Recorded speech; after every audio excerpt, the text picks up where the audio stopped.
আসসালামু আলাইকুম দর্শক। আশা করি আপনারা অনেক ভালো রয়েছেন। ভূত এফএম এর ইমেইল এপিসোডের আরও একটি ইমেইল এপিসোডে আপনাদেরকে স্বাগতম।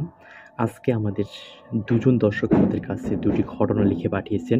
আর সেই ঘটনা দুটি আপনাদের সামনে আজকে শেয়ার করার চেষ্টা করছি। এবং ঘটনা দুটি এতটা ভয়ংকর হতে যাচ্ছে যে আপনারা ঠিক নিজেকে বিশ্বাস করতে পারবেন না একজন মানুষের জীবনে এতটা ভয়ংকর ঘটনা কখনো ঘটতে পারে। কথা না বাড়িয়ে আমরা সরাসরি মূল ঘটনায় চলে যাচ্ছি। প্রথম ঘটনাটি যিনি লিখে পাঠিয়েছেন তার নাম রাহাত। তিনি পাঠিয়েছেন মিরপুর থেকে। তিনি ঠিক যেভাবে আমাদের কাছে লিখে পাঠিয়েছেন আমি ঠিক সেভাবেই আপনাদের সাথে শেয়ার করার চেষ্টা করছি। ঘটনাটি আমার জীবনে ঘটে গিয়েছিল ২০২০ সালের দিকে। আমার পরিবার নতুন একটি বাসায় শিফট করে ঢাকা মিরপুর এলাকায় চলে আসে। একদিন একটি পুরনো অ্যাপার্টমেন্টের বিল্ডিংয়ের ৪র্থ তলায় ছিল আমাদের বাসা। পুরো ফ্লোরের ৪টি ফ্ল্যাট। আমরা ছিলাম ৪ নম্বরে। ৫ নম্বর ফ্ল্যাটটি বন্ধ ছিল। মালিক বলেছিল ফ্ল্যাটটি কয়েক বছর ধরেই খালি। তারা বিক্রি করে দিতে চায়। প্রথম কয়েকদিন খুব স্বাভাবিকভাবেই দিন কাটতেছিল এবং সবকিছুই একেবারে স্বাভাবিক ছিল। কিন্তু একদিন রাত ২টার দিকে হঠাৎ করে আমি ঘুম থেকে জেগে উঠি। মনে হচ্ছিল কেউ সামনের দরজা দিয়ে হেঁটে যাচ্ছে। আমি খেয়াল করলাম ৫ নম্বর ফ্ল্যাটের দরজার নিচ দিয়ে আলো আসছে। হালকা হলুদ আলো। ঠিক যেন কেউ ভেতরে বাতি জ্বালিয়ে রেখেছে। কৌতূহল হয়ে আমি দরজায় গিয়ে কান পাতলাম। আর তখনই আমি শুনতে পেলাম একটা মেয়ের কণ্ঠ। খুব মৃদু গলায় সে যেন গান গাইছে। আমার কান বাজে সাড়া, কে যেন ডাকে বারবার। অর্থাৎ তিনি একটা ছোট্ট গানের লাইন বলেছেন। আর তিনি সেই ঘরের দরজায় কান পেতে সেই মেয়েটির গানই বারবার শুনতেছিলেন। আমার গা ঠান্ডা হয়ে গেল। পরদিন সকালে দারোয়ানকে জিজ্ঞেস করলাম, ভাই ৫ নাম্বার ফ্ল্যাটে কেউ এসেছে কি? অর্থাৎ রাহাত এইখানে নিজেই ভেবেছিল হয়তোবা যেহেতু ৫ নাম্বার ফ্ল্যাটটি বন্ধ ছিল, সুতরাং সে ভেবেছিল ৫ নাম্বার ফ্ল্যাটে হয়তো নতুন করে কেউ ভাড়া নিয়েছে বা সেই ফ্ল্যাটে কেউ একজন উঠেছে।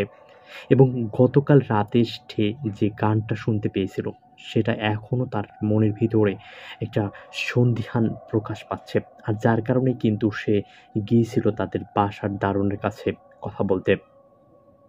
তিনি দারোয়ানকে গিয়ে বললেন, ভাই ৫ নাম্বার ফ্ল্যাটে কেউ এসেছে? তিনি অবাক হয়ে বললেন, না ভাই, ওই ফ্ল্যাট তো ৪ বছর ধরে খালি, কিচ্ছু নেই ওখানে। এরপর থেকে প্রায় রাতেই আমি ওই গানের আওয়াজ শুনতে থাকি। এমনকি একদিন এক সকালে আমার ছোট ভাই বলল, ভাইয়া আমি কাল রাতে দেখি এক খালাম্মা আমাদের বারান্দায় দাঁড়িয়েছিল, লাল শাড়ি, কপালে টিপ। আমি আঁতকে উঠি। ওর বয়স মাত্র ৬ বছর। এমন কিছু সে কিভাবে কল্পনা করলো? পরদিন রাতে আমি সিদ্ধান্ত নিলাম সত্যি যাচাই করব। ফোনের ক্যামেরা চালু করে বারান্দার দিকে তাক করে রেকর্ড করতে থাকলাম। সেই রাতে কিছুই হলো না। কিন্তু পরদিন ভিডিও দেখে আমার হাত পা একেবারে ঠান্ডা হয়ে গেল। ভিডিওতে দেখা গেল ঘরের বাইরে করিডোরে একটা সাদা ছায়া ধীরে ধীরে ৫ নাম্বার ফ্ল্যাটের দিকে হাঁটছে। দরজার কাছে গিয়ে হঠাৎই মিলিয়ে গেল। আমার ভিডিওটা বাসার সবাইকে দেখালাম। মা তখন কাঁদতে শুরু করলো। বললেন, তোর আব্বু মারা যাওয়ার আগে এই ফ্ল্যাটটা কিনে দিতে চেয়েছিল, কিন্তু পরে এক বুড়ো ওঝা বলেছিল ওই ফ্ল্যাটে নিঃশেষ বসত আছে, অর্থাৎ সেখানে ভূত আছে, তাই বাদ দিয়েছিলাম। সে রাতে মা ঘুমের মধ্যে অজ্ঞান হয়ে যান। ডাক্তার বলেন শরীরে কিছু হয়নি, কিন্তু মনে হয় প্রবল মানসিক ধাক্কা পেয়েছে। শেষ পর্যন্ত আমরা সিদ্ধান্ত নিই বাসা ছেড়ে দেব। শিফট করার আগের রাতে আমি দরজার নিচ দিয়ে আবার সেই হলুদ আলো দেখলাম। আর একটা ছায়া আমাকে ইশারা করে বলছিল, একবার ভেতরে আয়।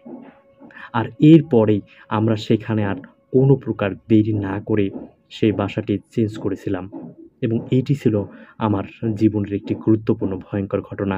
আশা করি আপনাদের দর্শকদের অনেক বেশি ভালো লাগবে। ধন্যবাদ রাহাত, তোমাকে এত সুন্দর একটি ঘটনা এত সুন্দর করে গুছিয়ে লিখে পাঠানোর জন্য। দর্শক, এই মুহূর্তে আমরা দ্বিতীয় গল্পে চলে যাচ্ছি, আর দ্বিতীয় গল্পের নাম হচ্ছে বৃষ্টি রাতের যাত্রী। আর যিনি লিখে পাঠিয়েছেন তার নাম নাজমুন, এবং তিনি লিখে পাঠিয়েছেন নরসিংদী থেকে। তো দর্শক, কথা না বাড়িয়ে চলুন সরাসরি তার ঘটনায় চলে যাওয়া যাক। ঘটনাটি 2018 সালের বর্ষাকালের। আমি তখন গাজীপুরের একটা গার্মেন্টসে চাকরি করতাম। সাপ্তাহিক ছুটিতে বাড়ি যাচ্ছি মোটরসাইকেল নিয়ে। রাত তখন 11:30। হালকা বৃষ্টি শুরু হয়েছে। চারদিকে কুয়াশা আর স্যাঁতস্যাঁতে গন্ধ। হাইওয়ে একদম ফাঁকা ছিল। নরসিংদী যাওয়ার পথে হঠাৎ রাস্তায় একটি বুড়ি দাঁড়িয়ে, সাদা শাড়ি, মাথায় কাপড়, হাতে একটা লাঠিও ছিল। আমি ভেবেছিলাম কেউ হয়তো বিপদে পড়েছে। একটু দ্বিধা নিয়েই আমি থামলাম। বুড়িটা খুব ধীর গলায় বলল, বাবা, একটু সামনে নামিয়ে দিবে? খুব ঠান্ডা লাগতেছে। আমি কিছুটা অস্বস্তি বোধ করলেও তাকে বাইকে তুললাম। পেছনে উঠতেই বাইকের ভারী লাগা শুরু হলো, ঠিক যেন 40 থেকে 50 কেজি বেশি ওজন। চলতে চলতে আমার কাঁধে ঠান্ডা বাতাস লাগতে লাগলো। আমি পিছনে তাকাতে পারছি না, মাথা ভারী হয়ে আসছিল। তবুও আমি রাস্তায় মনোযোগ রাখছি। প্রায় 5 কিলোমিটার যাবার পর বুড়ি বলল, এখানে নামাই দে আমারে। বাইক থামালাম, কিন্তু পেছনে তাকিয়ে দেখি কেউ নেই। একটু দূরে একটি কবরস্থান দেখা যাচ্ছিল কুয়াশার মাঝে। আমি দাঁড়ালাম না, দৌড় দিয়ে বাড়ি চলে আসলাম। পরদিন সকালে আমার শরীরে ভীষণ অসুখ হয়ে পড়ল। পেট মুচড়ানো, ব্যথা, জ্বর আর মাথা ঘোরানো। একটা পীর সাহেব ডাকায় মা, তিনি এসে বললেন, তোর পিছনে যে উঠেছিল সে মানুষ ছিল না। হাদিসপুর কবরস্থানের এক বৃদ্ধা। প্রায় 20 বছর আগে এই তাকে এক গাড়ি ধাক্কা দিয়ে চলে গিয়েছিল। তখন সে মাঝে মাঝেই কাউকে লিফট নেয়, আবার কাউকে কাউকে ভয় দেখায়। তাতে কিচ্ছু হয় না। তারা হাসে বা উড়িয়ে দেয়। তারা 7 দিনের মধ্যে চলে যায়। আমি তখন আঁতকে উঠি। পীর সাহেব আমাকে পানি পড়া দিয়ে ঝাড়ফুঁক করলেন। এরপর ধীরে ধীরে আমি সুস্থ হয়ে যাই। কিন্তু আজও যখন বৃষ্টি পড়ে, রাতে বাইক চালাই না কেন, তখনই সেই ঘটনাটি মনে পড়ে যায়। শুরুর দিকে এই ঘটনা থেকে কাটিয়ে উঠতে আমার বেশ কয়েকদিন সময় লাগলেও আস্তে আস্তে আমি সেই ঘটনা থেকে আমার নিজেকে অনেক বেশি স্বাভাবিক করে ফেলেছি। যদিও এখনও আমি রাস্তায় বৃষ্টির মধ্যে বাইক চালালে সেই ঘটনাটি মনে পড়ে যায়, এবং আমি গাড়ি চালাতে তেমন একটা স্বাভাবিক বোধ করি না। আর যার কারণে আমি বৃষ্টি আসলে গাড়ি চালাই না।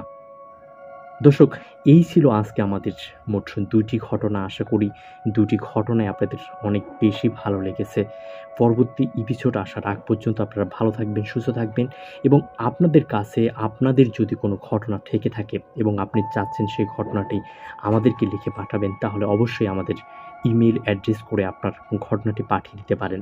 কোনো একদিন সময় হলে এবং আপনার ঘটনাটি সিলেক্ট হলে অবশ্যই আপনার ঘটনাটি আমরা আমাদের লিসেনারদের সাথে শেয়ার করে শোনাবো ইনশাআল্লাহ।